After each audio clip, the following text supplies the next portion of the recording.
Puji Tuhan, selamat malam Bapak Ibu Saudara yang dikasihi oleh Tuhan Yesus Kristus. Kita kembali akan mendengarkan renungan di ibadah doa puasa malam hari ini. Sebelum saya sampaikan renungan, mari kita berdoa. Terima kasih Tuhan buat kebaikan-Mu yang sudah memberi kekuatan, kemampuan kepada kami, jemaat-Mu, sehingga kami dapat berdoa puasa. Bagi yang menyangkal diri, Tuhan kabulkan apa yang menjadi kerinduan kami semua. Urapi hamba-Mu, kalau sebentar kami mau taburkan firman-Mu, biar firman itu jatuh di tanah yang baik, sehingga boleh bertumbuh. Terima kasih banyak Bapa. Kami sambut firman-Mu dalam nama Yesus. Amin. Puji Tuhan. Selamat malam Bapak Ibu Saudara yang dikasihi Tuhan. Malam ini saya akan berikan judul Tuhan mencari penyembah. Kita baca ayat pertama kita, Yohanes pasal 4 ayat 23. Demikian firman Tuhan. Tetapi saatnya akan datang, dan sudah tiba sekarang, bahwa penyembah-penyembah yang benar akan menyembah Bapa dalam roh dan kebenaran. Sebab Bapa menghendaki penyembah-penyembah yang demikian. Ayat 24. Allah itu roh, dan barang siapa menyembah Dia harus menyembahnya dalam roh dan kebenaran. Puji Tuhan. Saudara yang dikasihi oleh Tuhan Yesus Kristus, hari-hari ini Tuhan sedang mencari penyembah yang benar. Ada banyak gedung gereja, ada banyak rumah ibadah, ada banyak umat Tuhan, tapi sedikit yang punya hati penyembah. Ada banyak orang ke gereja sekedar mau mencari kepuasan. Entah itu doanya dijawab, entah itu mau melihat musik, gedung, pemimpin pujian, pengkhotbah, artis, dan sebagainya. Seharusnya masa-masa corona seperti ini menyadarkan kita bahwa sesungguhnya Tuhan menggiring kita untuk benar-benar menjadi gereja yang suka menyembah Tuhan. Menyembah itu seperti apa sih? Menyembah itu satu hubungan pribadi antara kita dan Tuhan. Ungkapan cinta kita kepada Tuhan. Kedekatan kita kepada Tuhan. Nah, kalau ada ibadah doa, itu di mana-mana kan yang ikut cuma sedikit. Itu pun satu bukti. Gak semua orang suka berdoa, apalagi menyembah. Saya akan berikan beberapa contoh penyembah yang benar itu seperti apa. Dalam Matius pasal 2 ayat 1 dan 2. Demikian firman Tuhan. Orang-orang Majus dari timur. Sesudah Yesus dilahirkan di Betlehem di tanah Yudea, pada zaman Raja Herodes, datanglah orang-orang Majus dari timur ke Yerusalem dan bertanya-tanya, di manakah dia, raja orang Yahudi yang baru dilahirkan itu? Kami telah melihat bintangnya di timur dan kami datang untuk menyembah dia. Saudara, orang Majus itu bukan orang yang tidak berpendidikan. Dia tahu membaca bintang di langit, itu artinya dia belajar, dia punya ilmu. Dan dia bukan orang yang nganggur. Tetapi apa yang dia lakukan? Ketika dia mendengar Yesus, Mesias yang dijanjikan itu lahir, orang Majus ini ingin ketemu Yesus dan ingin menyembah. Dia butuh waktu berbulan-bulan. Dia butuh persiapan yang matang karena melakukan perjalanan panjang siang dan malam. Dia mengeluarkan budget yang tidak sedikit untuk bekal perjalanan. Belum lagi diceritakan di dalam ayat yang ke-11, maka masuklah mereka ke dalam rumah itu dan melihat anak itu bersama Maria, ibunya, lalu sujud menyembah dia. Yesus bayi dan dia ada di rumah, kandang, rumah kecil, tapi sujud. Itu bicara tentang penyembahan. Mereka pun membuka tempat harta bendanya dan mempersembahkan persembahan kepadanya, yaitu emas, kemenyan, dan mur. Bukan barang-barang murahan, tapi semua ada barang-barang yang bernilai tinggi. Nah, saudara, untuk melakukan semua itu butuh komitmen. Demikian pula kalau Bapak Ibu Saudara mau jadi penyembah, nggak mudah, butuh pengorbanan, komitmen. Orang Majus ini, dia keluarkan tenaga, dia keluarkan uang, dia keluarkan waktu, dia berikan semuanya. Itulah yang disebut menyembah dalam roh dan kebenaran. Di hadapan Tuhan kita ini tidak ada apa-apanya. Orang Majus ini sujud. Ciri seorang penyembah yang pasti apa? Ia tidak pelit memberikan waktu, hidup, harta untuk yang disembah Tuhan Yesus Kristus. Menabur. Otomatis orang yang suka menyembah pasti dia suka menabur. Dan hanya orang yang menabur yang akan panen, menuai. Saudara, sebab itu mari kita mau jadi penyembah, otomatis karakter, suka memberi waktu, tenaga, dan segalanya untuk Tuhan itu akan melekat dalam hidup kita. Jangan takut menabur. Ingat Iska, di tanah kering, masa kering, dia menabur. Dan hasilnya dalam 1 tahun 100 kali lipat. Siapa yang mengerjakan? Tuhan yang punya ladang. Kita hanya penabur. Yang menumbuhkan benih itu adalah Tuhan. Jadi saudara yang saya kasih dalam Tuhan, di masa-masa corona ini, sudahkah kita disadarkan untuk introspeksi, banyak-banyak berdoa menyembah Tuhan. Jangan malah enak nggak ada ibadah doa, lupa berdoa. Itu artinya mungkin selama ini kita berkumpul bukan sekedar untuk ketemu Tuhan. Mungkin ada yang lain-lain yang lebih menonjol. Tapi mari kita mau benar-benar menjadi penyembah dimanapun. Karena di surga itu kerjaannya di dalam Wahyu 4. Kalau sudah baca 1 pasal itu, kerjanya cuma kudus, kuduslah Tuhan. Menyembah, memuji, segala puji, hormat bagi Tuhan. Bagaimana mungkin kita akan menjadi penghuni kerajaan surga kalau sekarang saja kita tidak suka menyembah Tuhan? Itu ciri yang pertama. Orang Majus, dia orang terhormat, tapi bicara tentang di hadapan hadiratmu segala keangkuhanku hilang. Siapapun kita, saudara, mungkin di kantor orang yang dihormati, dihargai, mungkin di masyarakat dianggap sesepuh, di keluarga pun demikian.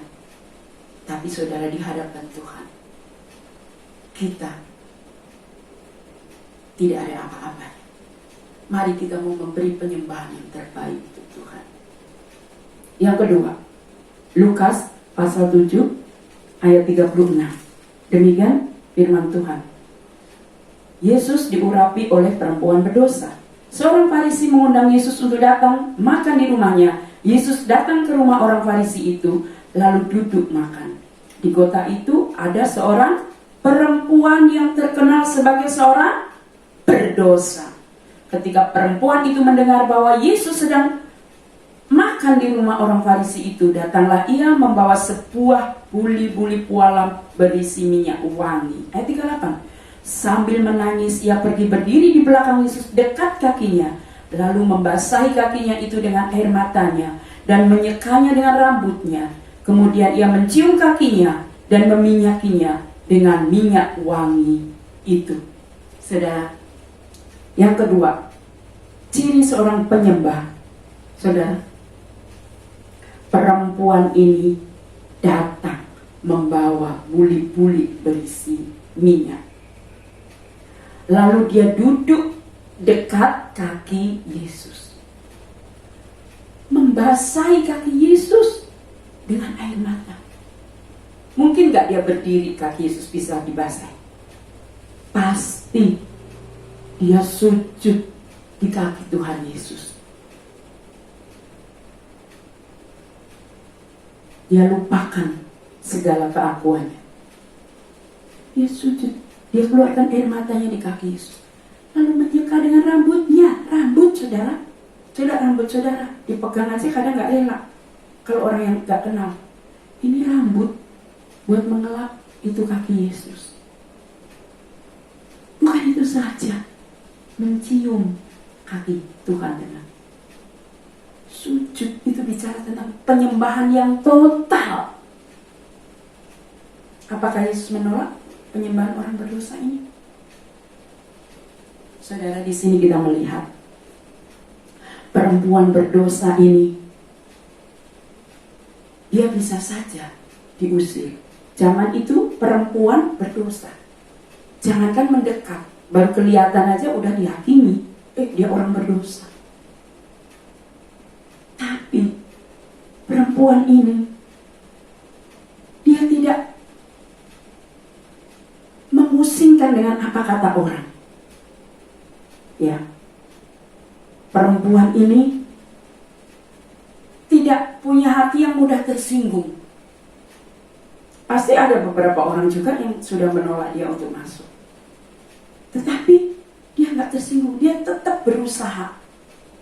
Yang penting aku bertemu dengan Tuhan, aku bisa mengurapi Tuhan. Nah, itu ciri penyembah, saudara. Jadi ciri penyembah tidak mudah tersinggung. Ciri penyembah juga tidak mudah khawatir. Dia gak khawatir apa yang terjadi nanti. Saya mendekati itu Yesus di rumah orang Farisi lagi. Orang Farisi itu kan orang yang merasa suci, sementara dia orang berdosa. Saudara, kalau saudara menjadi penyembah, maka saudara tidak akan mudah khawatir menghadapi apapun. Saudara tidak akan mudah tersinggungan. Kalau hari ini saudara masih tersinggungan, berarti saudara dan saya belum menjadi penyembah yang benar dalam roh dan kebenaran. Banyak-banyak menyembah. Karena dengan menyembah itu, menyembah Tuhan, memberi diri kepada Tuhan, Tuhan yang akan mengubah hidup kita. Seperti wanita mengurapi Yesus, bersujud di bawah kakinya. Demikian seharusnya kita menjadi penyembah, sehingga Tuhan akan ubahkan karakter kita. Kalau yang pertama tadi orang Majus, dia memiliki sifat suka menabur, ya, tidak asal-asalan, memberi yang terbaik. Kalau sudah bicara melayani, dia akan beri waktu yang terbaik untuk Tuhan. Dan yang kedua, contoh dari perempuan berdosa ini, dia pun memberi dengan total, saudara. Karena minyak yang dibawa itu harganya 300 dinar, upah kerja 1 tahun. Dia tidak asal-asalan. Dia mau ketemu Yesus itu tidak asal-asalan. Saat saudara mau datang kepada Tuhan, jangan asal-asalan. Walaupun di rumah kita pakai baju yang rapi. Apalagi sekarang ini zamannya semua mau gak mau ibadah dengan cara gerejanya melayani masing-masing. Masih bersyukur. Saya pun bersyukur. Dari awal tidak ada ibadah Maret 22. Tuhan kasih hikmat saya untuk terus tetap ada ibadah walaupun dengan cara WA. Sampai akhirnya gimana caranya kalau WA cuman kecil? Numpanglah dulu di YouTube Nem. Numpanglah di YouTube saya. Walaupun kalau pas dari Jumat, dari Senin itu nggak ada orang. Gimana mau rekaman? Rekam sendiri, saudara. Bukan berarti enak. Ada banyak juga yang udah ibadah seminggu aja, sekali. Yang lain-lain enggak. Tapi saudara, kita mau belajar tetap mempertahankan, memiliki jam doa, kehidupan, memberi yang terbaik kepada Tuhan. Ya, walaupun doa ibadahnya di rumah, duduk sama-sama pakai baju yang rapi. Saya senang kalau ada itu namanya, kalau habis perjamuan itu kan kita bisa saling lihat ya. Wah, semua rapi.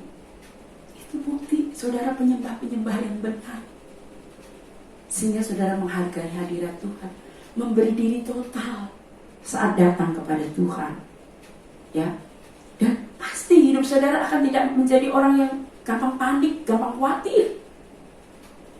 Kalau orang yang hidup dekat Tuhan tidak akan mudah panik seperti wanita ini. Dia tidak takut nanti dihakimi, nanti dilempari, nanti dihina.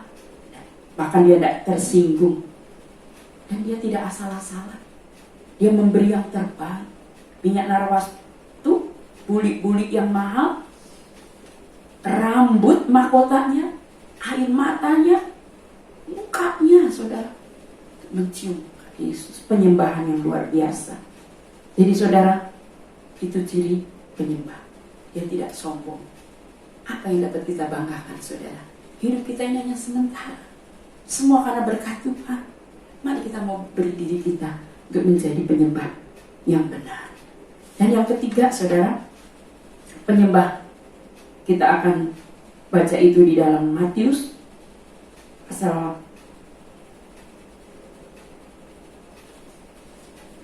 8, Matius 8 ayat 1 sampai 3. Saya baca cepat ya.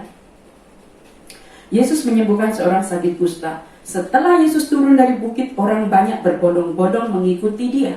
Maka datanglah seorang yang sakit kusta kepadanya, lalu sujud menyembah dia dan berkata, Tuhan, jika Tuhan mau, Tuhan dapat mentahirkan aku. Ayat 3, lalu Yesus mengulurkan tangannya, menjamah orang itu dan berkata, aku mau, jadilah engkau tahir. Seketika itu juga tahirlah orang itu daripada kustanya. Saudara, di sini kita melihat seorang kusta itu orang najis, orang berdosa, orang yang gak bisa ketemu dengan orang sembarangan. Bahkan lewat pun dia harus angkat tangan, lari.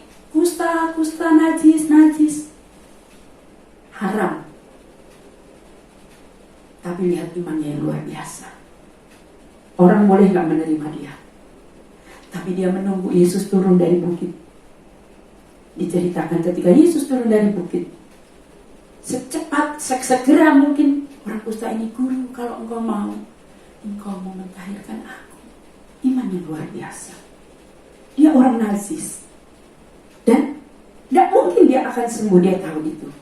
Tapi dia percaya kalau Yesus mau, dia bisa tahir. Tahir itu bukan sekedar sembuh. Tahir itu istilah kudus. Dari orang berdosa, bercacat, bercela, jadi kudus. Dan apa yang terjadi? Orang kusta ini sujud menyembah. Ayat yang kedua, sujud di kaki Yesus. Ciri penyembah, dia tidak pakai logika. Logikanya kan, dia sujud di kaki Yesus, dia kan najis, kusta. Bisa aja Yesus nendang, ya kan? Nah, tapi orang yang beriman kepada Tuhan, dia nggak berpikir pakai logika lagi. Emang iman itu nggak pakai logika, saudara. Pakai iman. Jadi kalau hari ini saudara melihat anak mungkin lagi punya pergumulan, doakan. Jangan pakai logika, nggak mungkin anak saya rapotnya pas-pasan, bisa diterima di sekolah unggulan. Itu namanya pakai logika.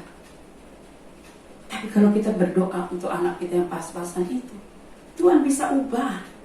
Berapa banyak justru alim dulu juga waktu kelas 1-2 itu nggak bisa mengikuti pelajaran. Tapi kelas 2 sampai kuliah selalu ada di ranking, kalau nggak 1-2 sampai di SMA. Tuhan bisa ubah. Nehemia pun begitu. Dari kelas 1 sampai kelas 3 ranking 1 terus. Ada. Kalau saya pakai logika nggak mungkin. Dia dalam keadaan syok. Tapi saya nggak mau berpikir pakai logika. Saya mau pakai iman. Tuhan Maha Kuasa. Dia bisa. Jadi kalau kita berdoa untuk anak, untuk suami, pergumulan untuk suami, untuk keluarga, untuk apapun, penyakit, pakai iman. orang kusta. Nggak mungkin dia ketemu Yesus saja, nggak mungkin. Dia najis. Tapi dia sujud di kaki Yesus, imannya luar biasa. Dan dia disembuhkan. Dan ada banyak contoh tentang hal itu. Seorang wanita yang anak perempuannya kerasukan setan, itu pun datang kepada Yesus. Yesus bilang apa?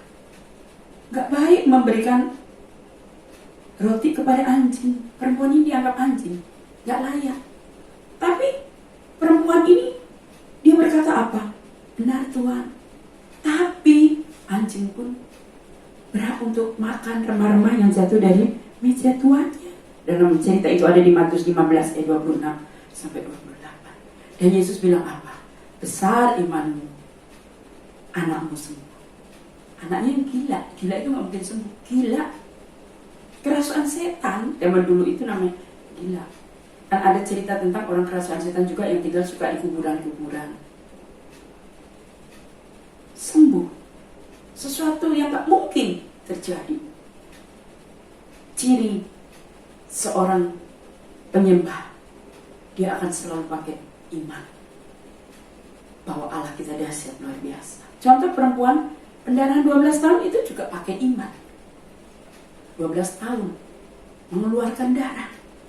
Sampai satu titik dia harus ketemu Yesus. Tubuh lemah.